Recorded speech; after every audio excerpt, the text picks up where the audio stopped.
প্রতিষ্ঠানে দাঁড়াইছি সেটা আমার দাদার প্রতিষ্ঠান। আমার দাদা 1 টাকাও পায় নাই, আমার বাবা অনেকদিন চাকরি করছিল 1 টাকা পায় নাই, আমি আজকে 27টা বছর চাকরি করতেছি 1 টাকা পাই নাই। এইখানে হাজার হাজার শিক্ষক মারা গেছে, তাদের জীবনে তো কিছু দেয়ই নাই।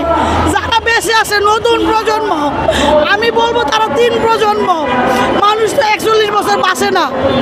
এই 3য় প্রজন্ম কিভাবে বাঁচবে? ইবতেদায়ী নিয়ে ইবতেদায়ীর বেতন ছাড়া তারা কিভাবে বাঁচবে? তাদের বেতন কেন দিচ্ছে না? বেতন যদি নাই দিবে আমাদের বই নেওয়ার কোনো দরকার নাই, আপনারা বই ছাপা বন্ধ করে দেন। যদি কাগজের টাকা আপনারা থেকে নিতে না পারেন, বইয়ের নামে যে প্রিন্টিং সেটা বন্ধ করে দেন।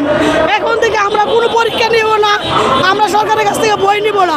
প্রয়োজনে ওই সরকারি জায়গায় 84 নীতিমালা 18,000 প্রতিষ্ঠান নিছে, এটা তো অনেক সরকারি জায়গা না ভাই বলেন? আমরা যখন সরকারকে দিয়ে দিচ্ছি এটাকে সরকারি জায়গা নি বলেন, ওইখানে আমরা ব্যক্তিগত বিল্ডিং করবো।